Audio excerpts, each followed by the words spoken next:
that in place, it also stopped me from questioning several other convictions along the line, right? So when you begin that one conviction or two convictions are true, what you then make the mistake of believing is that what that person says, everything is true, right? We make that false assumption, and the reason why we make that false assumption is because it's easy. It is easy to say, if this person said this that is true, then everything that comes out of their mouth is true. And the fact of the matter is, that is not the case. That is not the case. Everything that came out of my parents' mouths were not true. If it was, Santa Claus and the Easter Bunny will be sitting right here today. Right? Understand these things, guys. Understand these things and continue to move forward in your life so that you can create the life that you want, but breaking down convictions that people give you in order to achieve the life that you want, right? Everything that people say to you is not 100% true all the time. It's just what it is, guys. Some people use variations of the truth in order to get you to act a certain way, right? My parents used a variation of the truth of Christmas to get me to go to bed early so they could surprise me with gifts that they were trying to give me. So their meaning to try to tell me that it was Santa Claus and he was showing up was not of a negative nature or bad, but what it was it was them creating for me the illusion of a surprise, somebody bringing me something special, and so being that Santa Claus was put out there for us as children, it was the lowest hanging fruit as my parents grabbed to and wanted to present that to me. So in talking about convictions, my mentor asked me another question. He told me to ask this question for myself, right? How did I get here to this point in my life, right? How did I begin to believe these certain convictions that were placed in my mind, and that even at age 30, 40, and 50, I still have a strong belief about these convictions? How did I get to this point in my life? And my convictions got me to this point in my life. My convictions guided me, moved me, molded me into the person that I became. And so, slowly but surely, because of your convictions, you begin to make certain decisions that determine how your life is going to turn out.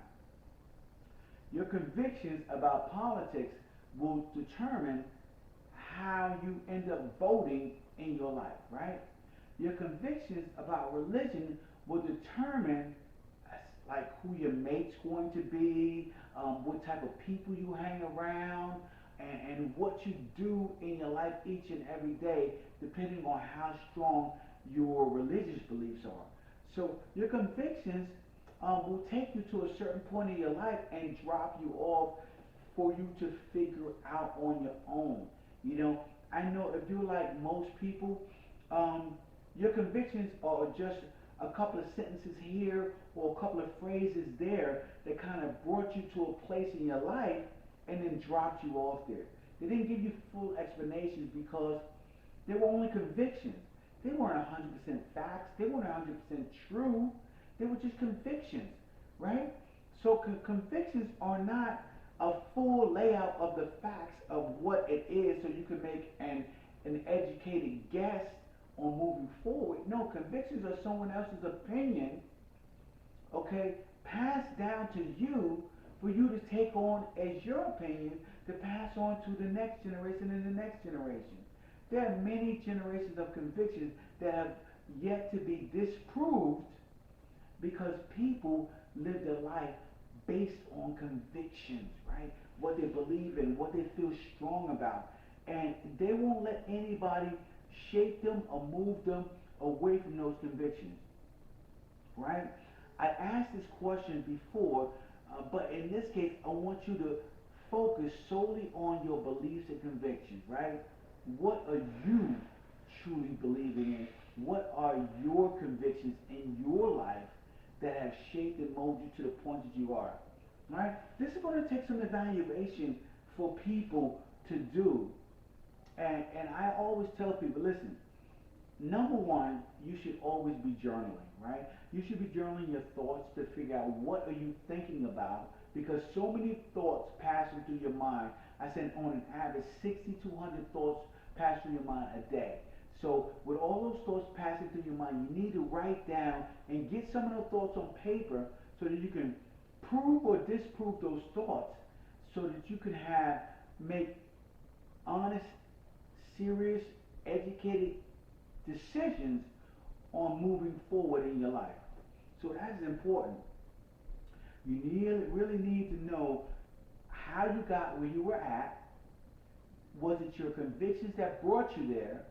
Okay, and what facts can you put together from the convictions that you were believing in to either help you prove or disprove those convictions in your life?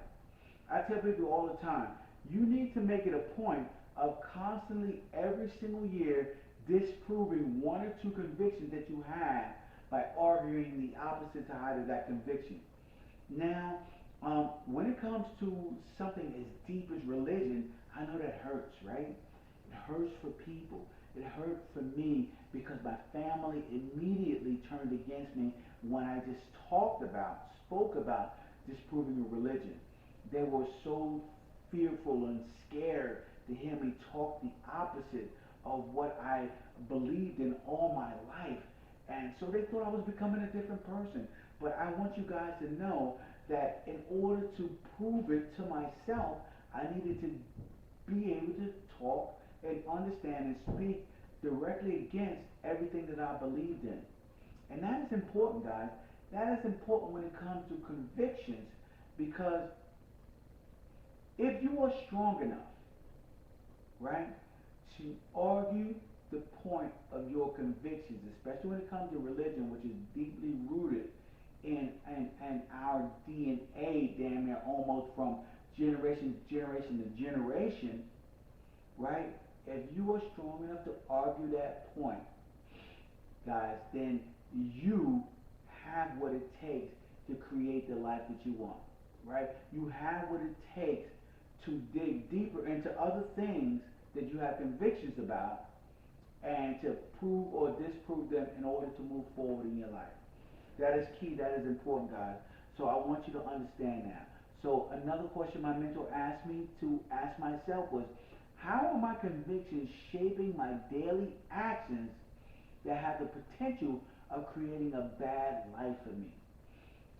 Your convictions can create a bad life for you, or they can create a good life for you, but mostly create a bad life for you, right?